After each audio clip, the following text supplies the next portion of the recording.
न कहाला। सुनीला की मर्द के ना नाम लिहल जाला, इनसे बिना नाम लिहले कुछो ना कहाला।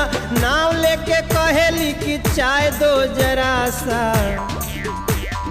नाम लेके कहेली कि चाय दो जरा सा। ही हंस देले, ही हंस देले, ही हंस देल रिंकिया के पापा। ही हंस देल बिकिया के पापा।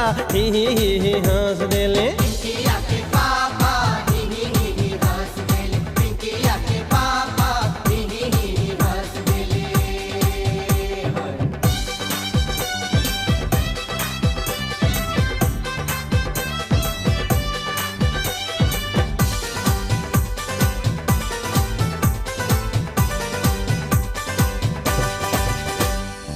चोख चोख न किए